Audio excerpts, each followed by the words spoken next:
ये अचानक से जगमंदी क्या मतलब है? कुछ समझ पाए आप? अगर कुछ समझ पाए हो तो बताएं क्या है? जंगबंदी तो हुई नहीं, अलबत्ता अमेरिका के अंदर कैलिफोर्निया में लाखों लोग सड़क पर उतर गए और ट्रंप को घेर गए। जो हूती से नहीं लड़ पाया वो ईरान से क्या लड़ेगा? देखिए, इजराइल और अमेरिका ये धोखेबाज लोग हैं, इन पर कभी भरोसा नहीं किया जा सकता। ईरान जो है क्या कर रहा है, पूरे मिडिल ईस्ट को आजाद कराना चाहता है। गांव की लड़ाई नहीं है कि इधर से खड़े हो गए लोग, उधर से खड़े हो गए और सब। ये आप या इंडियन पॉलिटिक्स नहीं है कि हिंदू मुस्लिम कर दीजिए। दोस्तों नमस्कार, अस्सलाम वालेकुम। मैं आपके साथ मौलाना साजिद रशीदी। आप देख रहे हैं पिछले 12 दिनों से ईरान और इजराइल में जंग चल रही है और उसमें बीच में अमेरिका ने भी अपने हाथ साफ कर लिए। लेकिन रात एक ऐसा सीन क्रिएट हुआ कि ईरान ने 4 अरब देशों पर यकायक हमले कर दिए और उन हमलों के बाद में फिर एकदम ऐसा हुआ कि जैसे फिक्स मैच होता है, मैच फिक्स होता है और एकदम जो है खत्म हो गई कि साहब जंगबंदी हो गई। ट्रंप ने ऐलान कर दिया कि जंगबंदी हो गई और जंगबंदी हो गई। बड़ी अजीब सी इंडिया पाकिस्तान ये बड़ी अजीब सी कहानी लगी हमें कि भाई इतने जोरों शोरों पर जंग चल रही थी और अचानक ट्रंप आते हैं और कहते हैं कि जंगबंदी हो गई और जंगबंदी वाकई में हो गई। तमाम चैनलों ने, तमाम मीडिया वालों ने, सबने कह दिया कि हाँ जंगबंदी हो गई और बाकायदा ईरान से, इजराइल से रिपोर्ट्स आने लगी। तो इसी पर हम आज बात करेंगे। मेरे साथ 2 खास मेहमान हैं। मुमताज आलम रिजवी साहब हैं, जिनका अपना बड़ा अच्छा चैनल है और रोजाना लाइव भी करते हैं। दूसरे मेरे गेस्ट हैं फाजिल भाई। ये जोड़ी हिट है माशाल्लाह। मुमताज भाई के चैनल पे ये जोड़ी पूरी हिट है, तो मैंने सोचा कि इस जोड़ी के सहारे चलो हम भी आज थोड़ा सा अपना चैनल को ताजा दम कर लें। तो दोनों खास मेहमान जुड़े हुए हमारे साथ। मुमताज भाई, मेरी समझ में एक चीज नहीं आई, ये अचानक से जंगबंदी क्या मतलब है इसका? कुछ समझ पाए आप? अगर कुछ समझ पाए हो तो बताएं क्या है ये? तो फाजिल भाई, यही सवाल जो मुमताज भाई से मैंने किया है, मैं आपसे भी यही सवाल करना चाहता हूं कि इतने जोरों शोरों पर दमखम के साथ एक जंग जारी थी और ईरान का पलड़ा बराबर भारी था। तो ईरान ने जो तबाही मचाई इजराइल के अंदर, फिर भी अचानक ट्रंप के कहने से जंगबंदी अब देखिए, मतलब ठीक है। समझ से परे है ये चीज। आपको अगर कुछ समझ नहीं में आया हो तो दर्शकों को बताएं। नहीं नहीं, जंगबंदी हुई कहाँ? आज भी अब इजराइल ने ठीक भी है। हमला किया है, ईरान ने भी हमला किया है। जंगबंदी तो हुई नहीं, अलबत्ता अमेरिका के अंदर कैलिफोर्निया में लाखों लोग सड़क पर उतर गए और ट्रंप को घेर गए। हम्म, स्पेशल सेशन बुलाने की पार्लियामेंट में मांग की जा रही है और हम्म, ये कहा गया कि जब तक पार्लियामेंट की एक कमेटी जो कांग्रेस है उससे हम्म, बिना प्रपोजल को स्वीकृत कराए आपने हमला कैसे कर दिया? हम्म, ये ये कानून बना था वियतनाम के बाद। हम्म, जिस तरह से वियतनाम में अमेरिका हारा, वियतनाम के बाद ये कानून बना था कि एक कमेटी तय करेगी कि किस देश पर हमला करना है या नहीं करना है। उस हम्म, कमेटी की बिना परमिशन के इन्होंने जा करके ईरान के ऊपर हमला कर दिया। अब जब ईरान पे हमला कर दिया, फिर ईरान से किस मुंह से कह रहे कि आप जंगबंदी कर लो? हम्म, सवाल इस बात का है कि आप बड़े हैं, अगर आप अपने को बड़ा समझते हैं तो हम्म, आपने हमला क्यों कर दिया? हम्म, अगर ईरान अपने को नहीं बचा पाता तो ईरान मिट गया होता। हम्म, ईरान के ऊपर हमला करने के बाद ये कह रहे हैं कि जंगबंदी कर लो।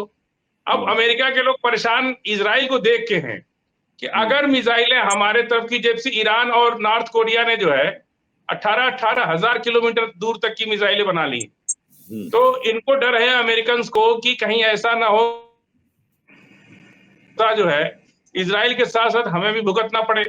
मिसाइल अगर हम्म, अमेरिका में गिरने लगी तो अमेरिका ने बड़ी मुश्किल से अपनी आर्थिक हालात को बदले हैं। वहां हम्म, पे बहुत ज्यादा टैक्स लिया जाता है और 16 घंटा काम करके लोग अपनी जीविका चला पाते हैं। अब हम्म, अमेरिका, पूरा अमेरिका ट्रंप से बेहद खफा है हम्म, और ट्रंप के ऊपर एक केस में उनको सजा भी हो चुकी है। तो हम्म, बहुत ज्यादा अपोजिशन ये इस ताक में है कि किसी तरह इनको पार्लियामेंट सेशन बुला करके और ये बात साबित किया जाए कि इन्होंने अपनी मर्जी से ईरान पे हमला कर दिया। हम्म, वियतनाम के बाद एक कानून बना था अमेरिका के अंदर, उस कानून की खिलाफ वर्जी किया है ट्रंप ने। ट्रंप हम्म, खुद को ये चौधरी बनना चाह रहा है और उसके बाद भी सोचिए कि ईरान पे हमला करने के बाद भी ये पीस के लिए इनाम वो पा रहे हो, क्या बोलते हैं उसको, नोबेल इनाम, अवार्ड लेना नोबेल चाह इनाम, रहे हैं, पीस नोबेल इनाम। नोबेल पुरस्कार लेना चाह रहे हैं पीस के लिए। अब सोचिए कि जिसने हुती को मारा, हुती के डर से भाग गए अपना जंगी बेड़ा लेकर के, हुती को पहले धोखा दिया, बोला कि 2 दिन में बात करेंगे, अभी बात तक हुती पर हमला कर दिया, और जब हुती ने पलटवार किया उनके जंगी बेड़ा को डुबा दिया, और डुबाने के बाद दूसरा जहाज आया उसको भी आधा घायल कर दिया, वो भी वहां से चला गया। और तब उन्होंने कहा कि हम हुती से झगड़ा नहीं करेंगे, हम सीज फायर कर रहे हैं, हम बात करके मामले को सलटाएंगे। जो हुती से नहीं लड़ पाया वो ईरान से क्या लड़ेगा? हुती के सामने ईरान तो बहुत बड़ी ताकत है ना, तो जो हुती से नहीं लड़ पाया वो भाग गया वहां से। इनकी बात में कोई इनको अब कोई यकीन नहीं कर रहा। इन्होंने ईरान में कहा कि हम 2 हफ्ते के बाद तय करेंगे कि ईरान पे हमला करना है कि नहीं करना, और 2 दिन के बाद भी हमला कर दिया रात को अंधेरे में B-2 बॉम्बर। अभी देखिए वहां से सारे जितने 23 बेस हैं इनके अरब देशों में, सब जगह से इन्होंने अपने सैनिक बुला लिए वापस, खंडहर खाली पड़ा है, और ईरान लगातार उनके हमला कर रहा है उनके बेसेस पर। और सबसे पहले किस बेस पर हमला किया? सीरिया के, जो अल शुरा को अमेरिका इतना इनाम दिया, इतना पैसा दिया, और इतना ज्यादा उसको उम्मीद थी कि ये हमारा वफादार निकलेगा। और जब पहला अटैक हमला ईरान पे किधर से हुआ था? इराक से हुआ था, इराक के बेस से हुआ था। लेकिन इराक के बेस पर हमला ना करके पहले सीरिया पर हमला किया, ताकि दुनिया देख ले कि अल-शुरा किसका आदमी है। आज भी अल-शुरा ने साबित कर दिया कि अल-शुरा ईरान का आदमी है, रूस का आदमी है, वो टर्की का आदमी है। तो अल-शुरा ने कोई रिटेलिएट नहीं किया। उसके बाद सारे बेसेस जितने थे, कतर में, ओमान में, मस्कत, जहां भी इनके बेसेस थे, उस सब पर ईरान ने जबरदस्त हमला किया है, बिल्कुल खंडहर कर दिया है, तबाह कर दिया है। और सारे अमेरिकन सोल्जर्स बेस छोड़ के भाग गए, सारी फ्लाइट्स इनकी वापस चली गई, पूरा डमी बख्तरबंद गाड़ियां, डमी टैंक और डमी गाड़ियां वहां सजा दिया गया। उस पर ईरान ने हमला किया और एक भी अमेरिकन नहीं मरा उसमें। इसका मतलब कि सब बेस खाली कर दिया। तो इतना भाग रहे हैं, इतना डर रहे हैं, ये क्या लड़ेंगे किसी से? फाजिल भाई, लेकिन ये बताइए कि अमेरिकन अखबार है एक न्यूयॉर्क टाइम्स, वो बाकायदा इस सारी रिपोर्ट दे रहा है कि हमने जो है कतर को बीच में डालकर ईरान और इजराइल के साथ बाकायदा एक गुफ्तगू की है, बात की है, और वो बात मुकम्मल होने के बाद ही ट्रम्प ने जो है ये ऐलान किया है। तो ये क्या सारा सब कुछ ड्रामा है आपकी नजर में? देखिए अभी बातचीत चली रही थी, तब तक इजराइल ने ईरान पे पहले हमला किया, ईरान पे हमला पहले इजराइल ने किया, तब जाकर के ईरान ने जवाब देना शुरू किया। अभी तो उनके वैज्ञानिक आने वाले थे, वो परमाणु संयंत्र को चेक करने वाले थे, और 2 हफ्ते के बाद, 2-3 दिन के बाद ही उनकी बैठक होने वाली थी कतर में, अमेरिका की और ईरान की। इसी बीच उस बैठक से 3 दिन पहले ही इजराइल ने जो है ईरान पे हमला कर दिया। अब जब हमला कर दिया तो खामेनी साहब ने कहा कि ये दोनों काम एक साथ नहीं हो सकता, अब कोई बात नहीं होगी, अब हमले का जवाब हमले से दिया जाएगा। जी नहीं, बात वही है कि देखिए इधर ईरान ने भी इस हमले की पुष्टि कर दी है, इस सीज फायर की पुष्टि कर दी है। उनका कहना भी यह है कि अगर इजराइल हमारे ऊपर हमला नहीं करेगा दोबारा, तो हम भी नहीं करेंगे। तो अगर हम अमेरिकन अखबार की बात को गलत मान लें, तो ईरान भी तो उसी बात को कह रहा है। नहीं, देखिए अखबार तो सुबह में आता है और रात में छपता है, और जो भी खबरें होती हैं, आजकल सोशल मीडिया का जमाना है, सुबह ही शुरू हो गया था। सबसे सुबह उठते ही हमने सुना कि इजराइल ने ईरान पे हमला किया और ईरान ने इजराइल पे हमला किया, और पूरे दिन चलता रहा ये हमला, और आगे रात में भी चलता रहेगा। अभी कोई सीज फायर का ऐलान किसी तरफ से भी नहीं हुआ है। और रात में जो हमला हुआ, मैंने भी उस वक्त में लाइव किया था, वो हमले जो है उस वक्त मतलब जो एयर बेसिस पे किए गए थे 3-4 मुल्कों में, वो हमले सुबह तक वही खबरें चलती रही। उसके अलावा इजराइल पे भी हमले हुए हैं, आज भी बहुत मिसाइलें मारी जी। कोई सीज फायर बाकी ईरान ने कह दिया कि हम किसी सीज फायर में नहीं है, हम किसी सीज फायर से बंधे हुए नहीं है, हम अपना तब तक जवाब देते रहेंगे जब तक कि हमारा मकसद पूरा नहीं हो जाता। ये बात को गौर कीजिए, ईरान ने ये बात नहीं कहा कि हम कुछ कर लेंगे, ईरान ने कहा कि हम तब तक लड़ते रहेंगे जब तक हमारा मकसद पूरा नहीं होता। अब क्या मकसद है उनका, ये तो आप समझते हैं कि मकसद क्या है। मिडिल ईस्ट को इजराइल और अमेरिका की गुलामी से आजाद करना है, पूरी तरह से सफाया करना है इनका, वो जमीन को खत्म करना है इन लोगों के। पूरा फिलिस्तीन का झंडा जिस दिन इजराइल पर नहीं फहर जाता तब तक ये लड़ाई बंद नहीं होगी। एक बात मान लीजिए आप, मकसद ये नहीं है लड़ाई लड़ना, मकसद है मस्जिद अक्सा को बचाना, गजा का परमानेंट सोल्यूशन करना। देखिए याद करिए, हमेशा अस्थाई शांति के लिए अस्थाई युद्ध का होना बहुत जरूरी है। दुनिया के सभी बादशाहों ने जब तक अस्थाई युद्ध नहीं किया तब तक शांति नहीं आई। अगर यह अस्थाई युद्ध जिस तरह इजराइल में ईरान कर रहा है, जब तक ये शांति नहीं आएगी, जब तक इनका पूरा युद्ध समाप्त नहीं होगा, मकसद पूरा नहीं होगा। मकसद क्या है, पूरे मिडिल ईस्ट से अमेरिका और इजराइल को हटाना, क्योंकि ये दोनों लोग जब तक यहां रहेंगे तब तक मिडिल ईस्ट में तेल इनका, जमीन इनकी, सब कुछ इनका है, लेकिन हुकूमत उनकी चलती है। ये गुलामी की जिंदगी जी रहे हैं ये लोग। आधी दुनिया के लोग अमेरिका के गुलामी की, जिस तरह से साउथ अफ्रीका आज अपनी करेंसी चला रहा है, अपना इब्राहिम ट्राओरे, उसके पीछे भी पड़े हैं ये लोग। पश्चिम फ्रांस, उसने सारी सोना उनका, जमीन उनकी, मेहनत उनकी, और उस बेच कौन रहा है? फ्रांस बेच रहा है, ब्राजील बेच रहा है, अमेरिका बेच रहा है, लंदन बेच रहा है। वो इब्राहिम ट्राओरे ने यही कहा कि अब आज से यहाँ का सोना बाहर नहीं जाएगा, जाएगा तो हम लोग के माध्यम से जाएगा, कंट्री के माध्यम से जाएगा। वही काम आज खamenei साहब भी कह रहे हैं कि मिडिल ईस्ट की आजादी चाहिए। यहां से इजराइल और अमेरिका का जो दमन है, प्रभुत्व नहीं है, दमन है। तेल इनका रेट वो फिक्स करेंगे, मशीन वो लगाएंगे, तेल वो बेचेंगे, पैसा उनके बैंक में रहेगा। अरब क्यों पीछे, अरब इतना क्यों दब रहा है? जो तेल अरब बेचता है वो अमेरिकन बैंक में पैसा रहेगा, वो अरब अपने यूज में नहीं लाता है। इनकी पूरी दौलत अमेरिका के कब्जे में है। जो पैसा ये डॉलर से बेचेंगे, डॉलर। ब्रिक्स का जब से मामला आया, ब्रिक्स करेंसी का, तब से जो है अमेरिका परेशान है कि अगर डॉलर में तेल बिकना बंद हो गया फिर हमारा क्या हो। उनकी इकोनॉमी तो तेल पे ही निर्भर है ना, पूरी दुनिया में तेल तो डॉलर में बेचा जा रहा है। तो अरब की सबसे बड़ी समस्या यह है कि अरब इसलिए पीछे हो जाता है कि उसकी जो भी पैसे हैं वो सब अमेरिकन बैंक में रखे हुए, और अमेरिकन बैंक अगर उसको सीज कर देगा तो अरब के लिए मुश्किल खड़ी हो जाएगी। इसलिए अरब नहीं बोल पाते। लेकिन ईरान ने तय कर लिया है कि पूरे मिडिल ईस्ट को हम अमेरिका और इजराइल के दमन से मुक्त करेंगे। असली मकसद ये है। नहीं, दूसरी बात ये है, देखिए आप एक चीज को समझिए, इजराइल घुटनों पर आ गया। इजराइल ने अपनी तरफ से सुलह की पेशकश कर दी। जब दो मद्दे मुकाबिल सामने से लड़ रहे हों और एक आदमी ये कह दे कि साहब अब मेरे अंदर गुंजाइश नहीं लड़ने की, मैं अब लड़ना नहीं चाहता, मेरा जो मकसद था ईरान के उन जगहों को खत्म करना था जहां पर ये लोग इन्होंने परमाणु प्लांट लगाए हुए थे, और वो अमेरिका ने कर दिया मेरा काम, तो अब मुझे आगे जंग ही नहीं करनी है। जब वो कह रहा है कि मुझे जंग ही नहीं करनी, तो फिर जंग कैसे होगी? देखिए, इजराइल और अमेरिका ये धोखेबाज लोग हैं, इन पर कभी भरोसा नहीं किया जा सकता।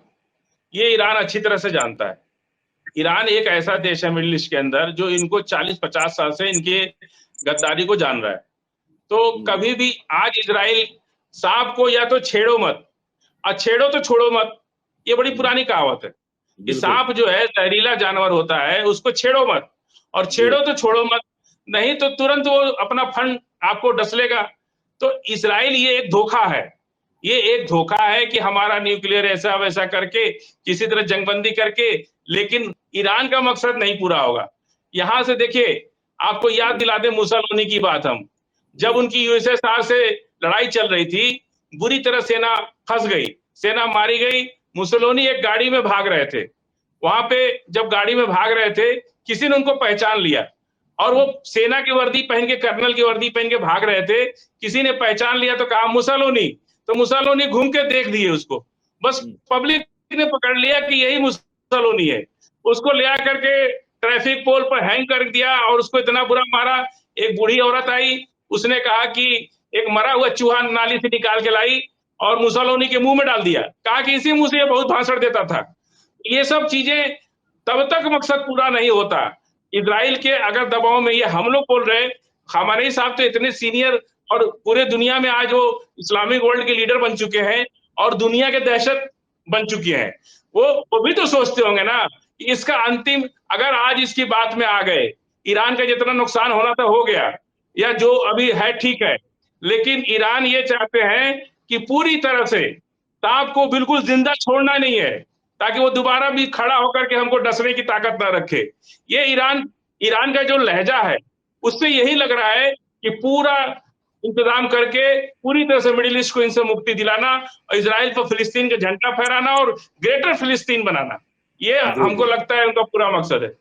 जी, मुमताज भाई भी जुड़ गए हैं। मुमताज भाई, देखिए फाजिल भाई का कहना तो ये है कि ईरान किसी भी तरह से जंगबंदी के हक में नहीं है, और जिस तरह से खामेनी साहब का बयान आया था, दो बातें बड़ी बेहतरीन उन्होंने कही और जो हर मुसलमान के दिल में छप गई। उन्होंने एक बात तो ये कही थी कि अगर मैं मर भी जाऊं तो जंग बंद नहीं होनी चाहिए। दूसरे उन्होंने ये कहा था इजराइल को सामने रखते हुए कि हमें मौत इतनी ही प्यारी है जितनी आपको जिंदगी प्यारी है। इन दो जुमलों से तो ऐसा लगता है कि जंगबंदी का कोई मामला नहीं बनता, लेकिन आज जिस तरह की खबरें आ रही हैं और एकदम से जो सन्नाटा छाया है, इसके पीछे का राज क्या है मुमताज भाई? मैं समझना चाहता हूं, बताइए आप मेरे व्यूअर्स को। बहुत बहुत शुक्रिया साजिद भाई। देखिए, पहली बात तो ये समझ लीजिए कि ईरान या आयतुल्ला सैयद अली खामनेई ये ईरान को नहीं पेश कर रहे हैं, ये इस्लाम को पेश कर रहे हैं दुनिया के सामने, और दुनिया देखे कि इस्लाम क्या है। इस्लाम इंसाफ का मजहब है, इस्लाम अमन का मजहब है, और ये दोनों चीजें आपने देखा होगा कि ईरान ने दिखाया। वो बार बार बस्तियों में अटैक करते रहे, ईरान बार बार उनके बेस पे अटैक करता रहा, सबने देखा, और बार बार बातचीत करते रहिए, ये जानते हुए कि धोखेबाज हैं। लेकिन चूंकि दुनिया ये ना समझे, क्योंकि इस्लाम जो है हमला करना नहीं सिखाता, इस्लाम जो है मैं डिफेंस करना सिखाता है कि अपना दिफा करो, हमला करना नहीं सिखाता। तो दुनिया आज देख रही है कि ईरान हमला नहीं कर रहा है, ईरान रिएक्शन में जवाब दे रहा है। तो ये इस्लाम पेश कर रहे हैं खामनेई साहब, पहले बात तो ये समझिए। दूसरी चीज ये कि आप कह रहे हैं या सब कह रहे हैं कि नहीं मान रहे, वजह क्या है? देखिए, डोनाल्ड ट्रंप की बात समझ लीजिए। डोनाल्ड ट्रंप ने जो बात कही उसमें क्या कहा कि आप ईरान सबसे पहले हमले रोकेगा, और 6 घंटे बाद, कहीं 12 घंटा आ रहा है कि 6 घंटे या 12 घंटे बाद इजराइल रोकेगा। क्यों? पहली बात तो यह बयान उनका ठीक नहीं था कि भाई 6 घंटे। इस पे ईरान ने क्या कहा कि जंग तो हमने शुरू नहीं की, और जब हमने जंग नहीं शुरू की तो हम कैसे बंद करेंगे? पहले तो बंद इजराइल को करना पड़ेगा, नंबर 1। तो इसलिए बड़ा फर्क है, बड़ा तजाद है। और ईरान ने, देखिए मैं आपको वो बयान जो है उनका, यहाँ Iranian foreign minister Araghchi on Trump announcement of cease fire, उन्होंने कहा कि Israeli started this war, Israel started this war, not us, there's no cease fire if Israeli aggression stops by 4 AM Tehran time. ये कहा था कि 4 बजे जो Tehran time है, अगर आप उस वक्त तक इजराइल ने जंग बंद नहीं की तो ये कहा कि Iran would not escalate further. अगर ऐसा हुआ तो फिर ईरान नहीं करेगा। लेकिन जैसा कि फजील साहब ने कहा कि इसके बाद भी इजराइल ने वार किया, और जब इजराइल ने वार किया तो ईरान ने फिर उनको मुंह तोड़ जवाब दिया। तो एक तो चीज ये पहले समझ लीजिए। जहां तक आपने कहा कि कतर, सीरिया, इराक, ये सब, ये आप समझ लीजिए कि ये इजराइल और ईरान का मामला नहीं था, ये जवाब था जो अमेरिका ने हमला किया था। अमेरिका ने, और ये उनको हक हासिल था ईरान को कि अमेरिका को जवाब दे। अब जाहिर सी बात है कि अमेरिका को जवाब, तो अमेरिका में तो हमला भी करेगा नहीं ईरान, कि अमेरिका के अंदर तो कहां करेगा, बेस पे करेगा, अमेरिकन जो बेस है। बात समझिए, जो लोग नहीं बोल रहे हैं उसकी वजह क्या है कि ईरान ने शुरुआत नहीं की, अमेरिका ने अटैक किया उनके 3 न्यूक्लियर साइट पे। तो राइट किसको मिला जवाब देने का? बात समझिए साजिद भाई। तो इसलिए उनको ये जवाब दिया। अब अगर फिर पलट के अमेरिका करेगा या कोई करेगा तो फिर जवाब देगा ईरान। तो एक तो ये समझ लीजिए। अब आज ईरान में मनाया गया जश्न। लोग कह रहे हैं कि अब सवाल ये उठ रहा है कि हारा कौन जीता कौन। अभी मैं चैनलों पे था, उसमें यही चल रहा है। देखिए, जीत का जश्न मना रहा है ईरान।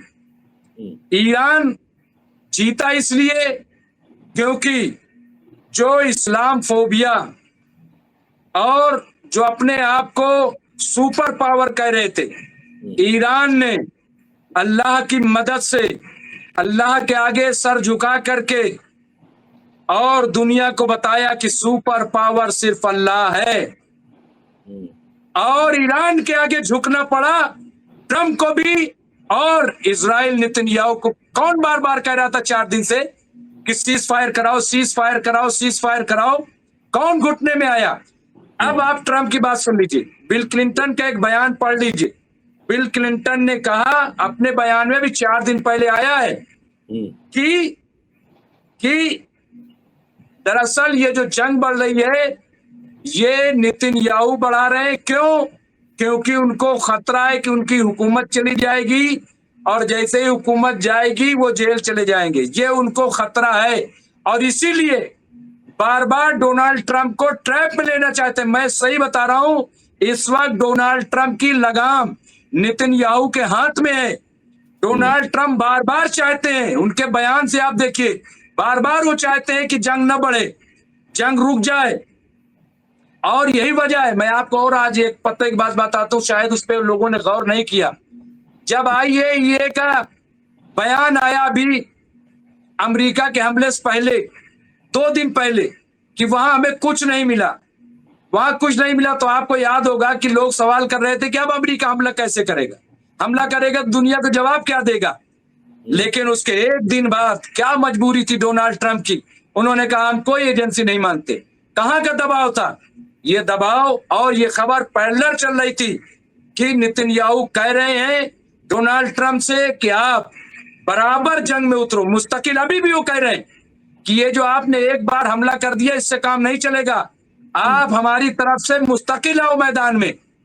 और चूंकि डर इनको ये है, देखिए ये हमारे चैनल पे कई बार फदील साहब बोल चुके हैं इस बात को कि कुछ भी हो, लेकिन कतर, सऊदी अरब, UAE ये तमाम जो है वो इस बात के हक में नहीं है कि वो इस जंग में ईरान के साथ इन्वॉल्व हों। नहीं चाहते, वो नहीं चाहते। हर आदमी की अपनी मजबूरियां होती हैं, कुछ दिक्कतें होती हैं, वो आदमी बताता नहीं है, बताने भी नहीं चाहिए कि सामने आके बताए।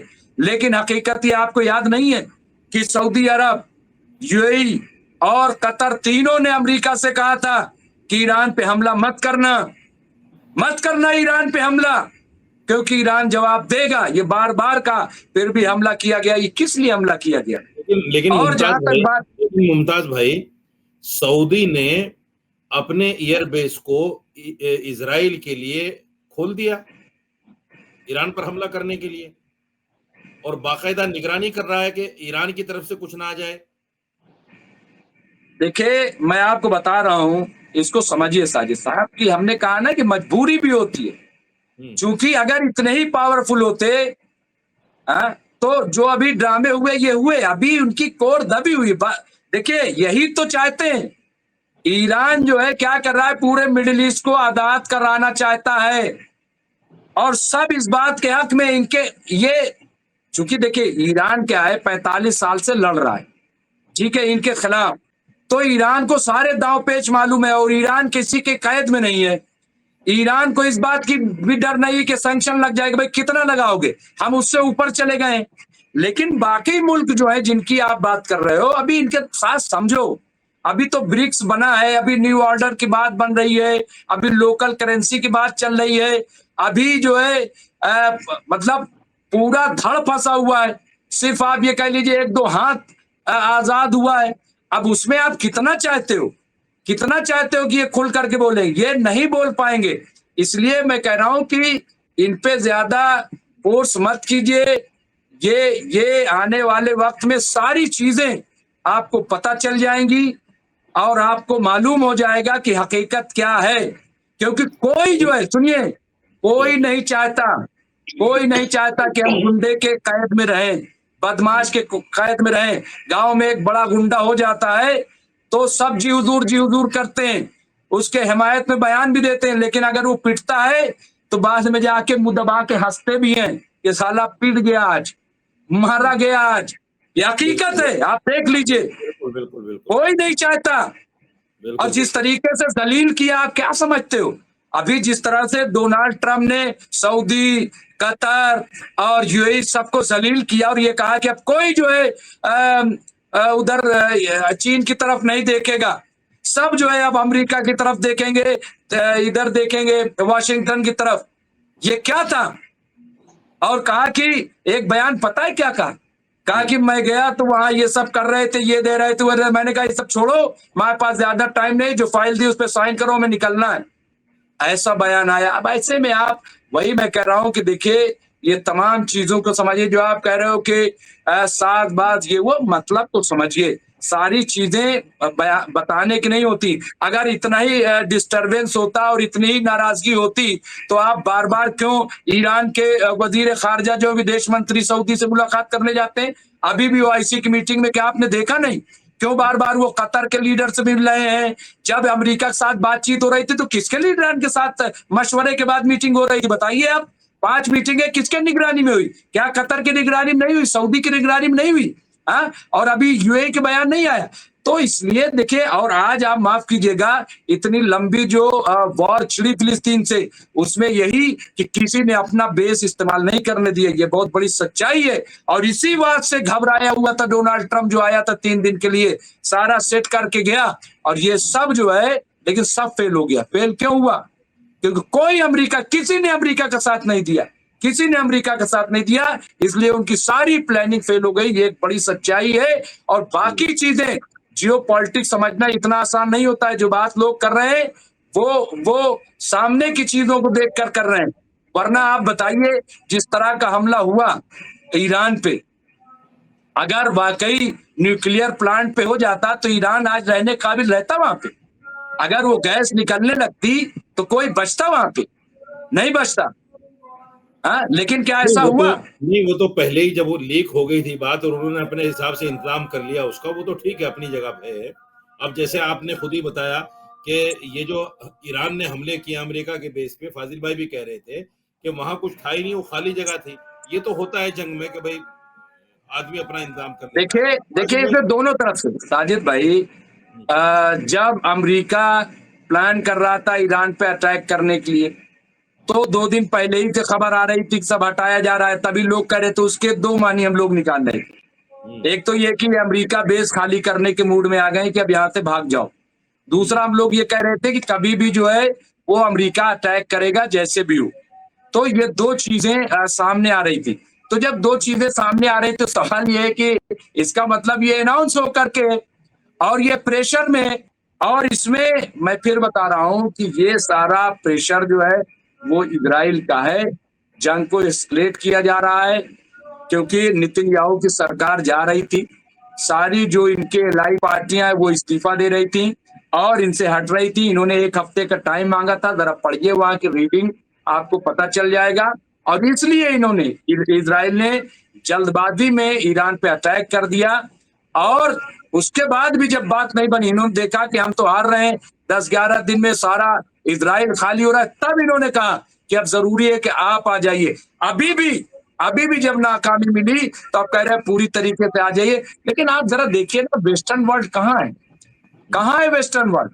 नहीं है कोई साथ में, तनहा पड़ गया है। और इसीलिए बड़ी बेचैनी है, घबराहट है। और आज जीत का जश्न, इसीलिए ये हिकमत अमली और ये अल्लाह की ताकत और ये सही इस्लाम को पेश करना, आज दुनिया ईरान के आगे नहीं झुक रही। माफ कीजिएगा साजिद साहब, अल्लाह के सामने ईरान के आगे नहीं झुक रही और खामनाई के आगे नहीं झुक रही ना, ये आज दुनिया इस्लाम के आगे झुक रही। उसने देखा कि ये है इस्लाम, ये है दीन। फाजिल भाई, मैं प्रोग्राम को भी मुझे वाइंड अप करना है। मुझे ये चीज बताइए, ओआईसी की बैठक हुई, ओआईसी की बैठक में तैयब अर्दगान ने तो कुछ बातें कही जो ऐसा लगता था कि हाँ, कुछ ना कुछ बात निकल कर आएगी। जैसे इब्राहिम तावड़े की बात आपने की, इब्राहिम तावड़े का कोई बयान इस तरह का नहीं आया दूसरे सऊदी अरब का इस तरह का कोई बयान नहीं आया, अहमद अश-शुरैह का इस तरह का कोई बयान नहीं आया। कुछ खबरें इस तरह की निकल कर आई कि अहमद अश-शुरैह ईरान के साथ में ताल्लुकात तो रख रहा है, लेकिन कहीं न कहीं दूरी बनाए हुए है, इस वजह से कि पहले जो खाना जंगी हुई इसमें आपका शाम में, तो ये कहीं न कहीं ईरान ने कराई है। तो इस तरह की बातें भी निकल कर सामने, तो ये जो आपसी मतभेद है, मनमुटाव है, क्या इसका फायदा कहीं न कहीं अमेरिका और इज़राइल को जा रहा है? नहीं, देखिए, वेस्टर्न मीडिया की बातों को नहीं सुनना चाहिए, ना उसको देखना चाहिए, ना उस पर विश्वास करना चाहिए। सबसे हम सबको यही अपील करते हैं कि आप वेस्टर्न मीडिया की बातों को डिस्कस में लाइए ही नहीं। एमएमसी न्यूज इब्राहिम इंडिया को तरोड़े देखो ने खाली। हाँ, इब्राहिम तरोड़े ने एमजीएस से कहा, एमजीएस ने 400 मस्जिदों का ऑफर किया। तो इब्राहिम तरोड़े ने कहा कि आप मस्जिद अल्हम्दुलिल्लाह हमारे पास है और हम नमाज पढ़ते हैं, आपको देना ही है तो फिलिस्तीन के मजलूम गजा के लोगों को पैसा दीजिए, उनका जो कफन नहीं मिल रही माँ को, बच्चे भूख से मर रहे हैं। ये बात सुन करके और वो घर के अंदर चले गए, प्रेस कॉन्फ्रेंस छोड़ दिए। ऐसा नहीं है, इब्राहिम तरोड़े ने बहुत मजबूती से आज इस फिलिस्तीन के अंदर आप इब्राहिम तरोड़े की फोटो लगा रहे लोग अपने घरों में।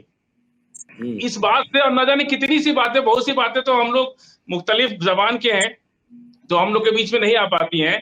इब्राहिम तरोड़े इतना फेमस पूरी दुनिया में हो गए इस बात को कह करके, और फिलिस्तीन के अंदर तो बच्चे जो है उनको फोटो लेके घूम रहे हैं इब्राहिम तरोड़े की। और सिर्फ अफ्रीका जैसी कंट्री जिसके पास सोना है, डायमंड है, अबरक है और तमाम मिनरल्स है, वो क्यों इतना गरीब है? मिडिल ईस्ट इसलिए कि पश्चिमी देश जो है उस कमा के सारा पैसा तो वो लोग खा रहे हैं। इसी तरह जहां मिडिल ईस्ट में इतना तेल है, सब कुछ है, नेचुरल रिसोर्सेज है, फिर ये लोग क्यों गरीब हैं?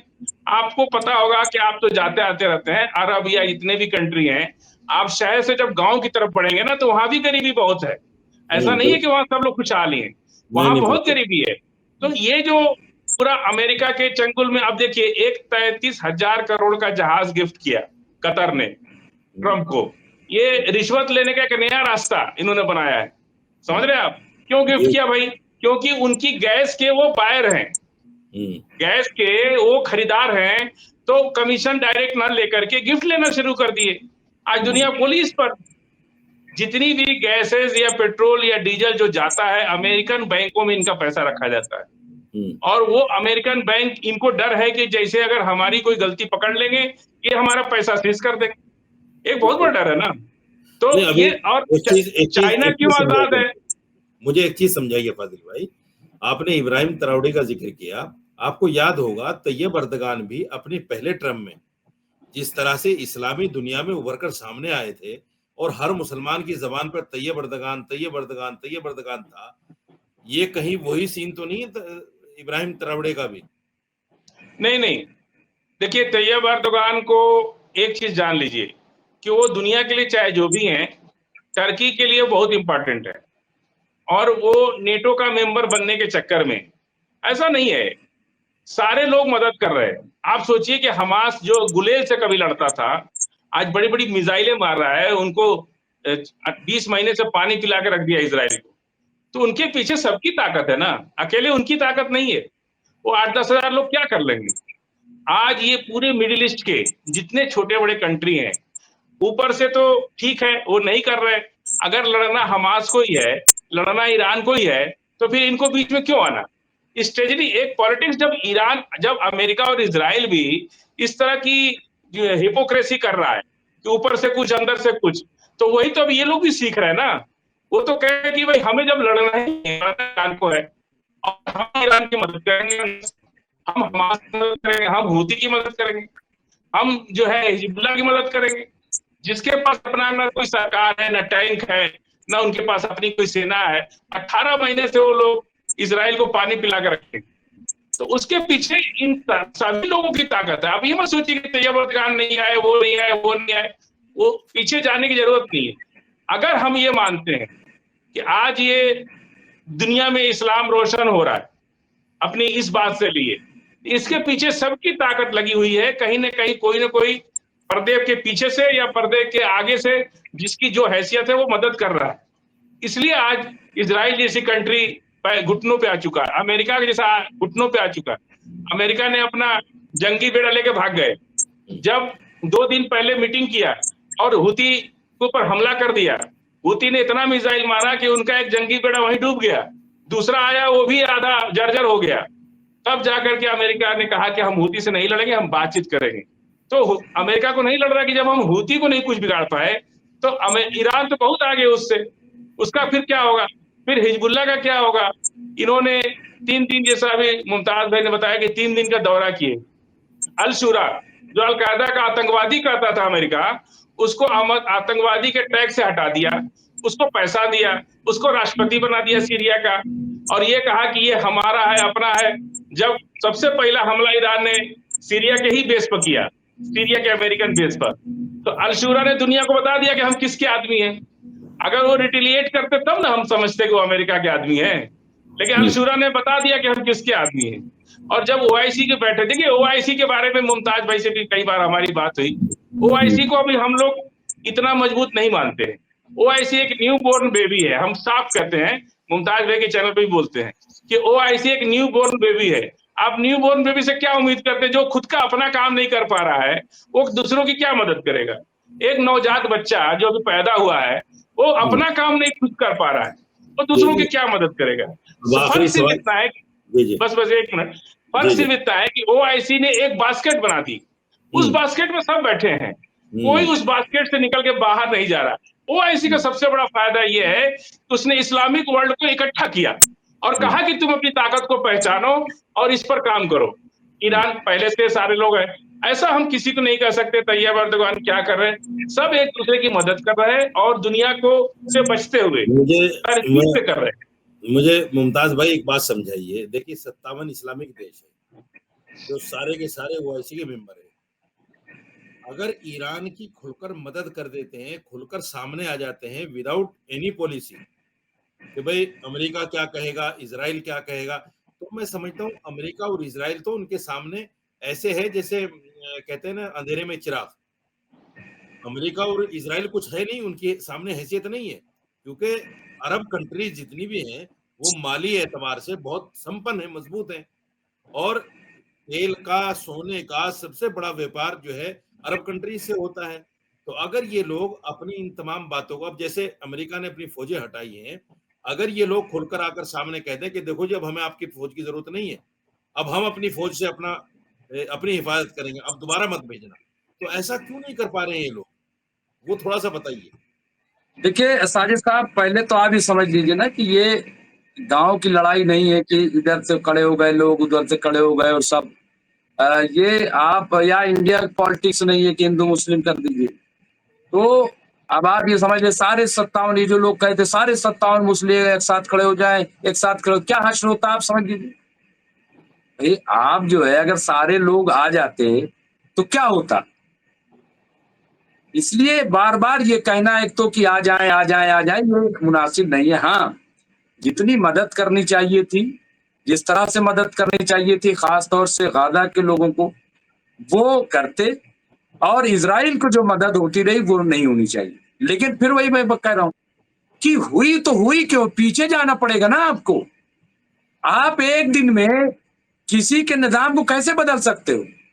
जिनके महलों तक सिक्योरिटी जो है इनकी हो, रातों रात मार दिए जाएंगे सारे बादशाह। आपको पता है ये कोई बचेगा क्या? जब डोनाल्ड ट्रंप जैसा कब्जे में, एक मिनट साजिद साहब, जब डोनाल्ड ट्रंप जैसा प्रेसिडेंट वो इजराइल के कब्जे में है, वो जैसा चाह रहा हो रहा है, आप इन बादशाहों की बात कर रहे हो। इसलिए बात समझिए आप इस तरह से पे आप तुले हुए कि सब मारे जाएं और एक कोहराम मच जाए पूरे मिडिल ईस्ट में, ऐसा नहीं होता है। अगर ऐसी चीज होती, मैं फिर कह रहा हूं, तो कभी भी ईरान जो है अब तक इस्तीफा दे देता ओआईसी से कि साहब मुझे क्या फायदा इससे, जब क्यों ओआईसी की मीटिंग के लिए ईरान ने कहा कि ओआईसी की मीटिंग तलब की जाए। बात समझिए ना भाई, हम लोग तो बात ही कर रहे हैं सिर्फ दूर से, ईरान तो भुगत रहा है।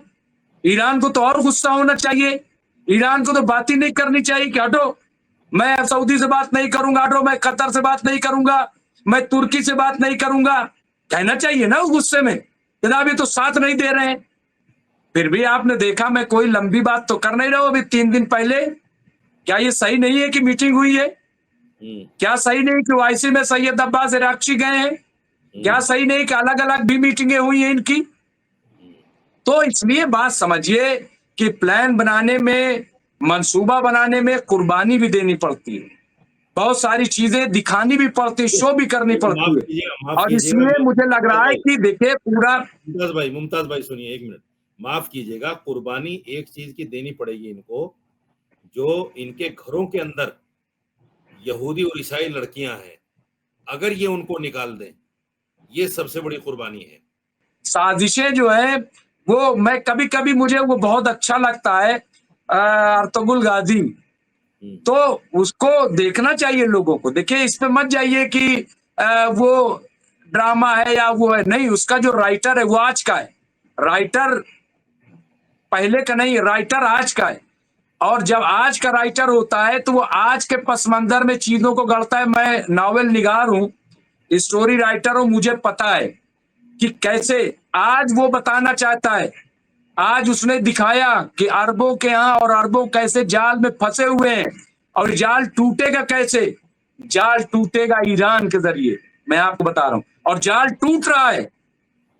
ये जो फदील साहब कह रहे हैं, लोग नहीं मान रहे। फदील साहब की बात नोट कर ले लोग। फदील साहब जो बात कह रहे हैं वो हवा में नहीं कह रहे हैं, जाल टूट रहा है। जिस तरह से इन लोगों को फंसाया गया, अब ये लोग उनको फंसा रहे हैं। आज आज इजराइल और अमेरिका आपस में ऐसे हो गए, ये किसका जाल है? आज फंसे पड़े हैं। आज आप बताइए, पूरा यूरोप जो है वो अब अमेरिका के खिलाफ हो रहा है। आज अवाम जो है वो गाजा के साथ खड़ी हुई है। ये क्या है? ये कौन सी हिकमत अमली? आप बताइए जरा। आप जो कह रहे हो सारे 57 मुस्लिम मुल्क आ जाते तो क्या होता? क्या दुनिया के लोग जिस तरह से आज खड़े हैं, आप कह रहे साहब खड़े हैं बस, नहीं नहीं, इसको देखिए, इस तरह नहीं होता। ऐसे होता तो फिर अल्लाह जो इमाम हुसैन की कुर्बानी ही न लेते। इस्लाम जिंदा होता है यार करबला के बाद, माफ कीजिएगा। और सिर्फ ये नहीं कि इमाम हुसैन, हजरत इमाम हुसैन ने, हमारे सहाबा कराम ने और हमारे अंबिया कराम ने, इन सब ने कुर्बानियां दी हैं, ऐसा नहीं है। तो आप देखिए, उसको समझिए। अल्लाह जो है वो क्यों कह रहा है या अय्युहल्लज़ीना आमनु तकुल्लाह व कुनू मा सादिकीन? इसके अलावा क्यों कह रहा है कि कुल्ला असलुकुम अलैहि अजरन इल्लल मुअद्दता फिल कुर्बा? हमारे कराबतदार, और कराबतदार कौन है? जो कुर्बानी पेश करेगा। जो कुर्बानी पेश करेगा वो अल्लाह का कराबतदार होगा। और दुनिया में भी साजिद साहब, जो आपके लिए कुर्बानी देता है, उससे आप, उसको आप अपना कराबतदार मानते हो, उससे आप कुर्बत इख्तियार करते हो। जो आपके साथ धोखा करता है, कभी उसके लिए आप नहीं करते हो। दुनिया में एक बस आखिरी बात कह रहा हूं, इससे आप समझ लीजिएगा, दुनिया में कराबतदारी निस्बत कब कही जाती है? जब रिश्ता होता है लड़की और लड़के में। एक बाप जो पूरी जिंदगी एक बेटी को पालता है 18-20 साल तक, और वो अपने जिगर के टुकड़े को दूसरे के हवाले करता है। क्यों? क्योंकि दीन कहता है, इस्लाम कहता है कि तुम जो है अक्द करो, निकाह करो। और उसके बाद वो देखता है, उसको क्या कहते हैं? कराबतदारी उसको नाम देते। क्यों? क्योंकि सबसे बड़ी कुर्बानी है इंसान की जिंदगी में, माशरे की सबसे बड़ी कुर्बानी है ये कि एक बच्ची को पाले और उसके बाद दूसरे के हवाले कर दे। इससे बड़ी कुर्बानी कोई नहीं होती।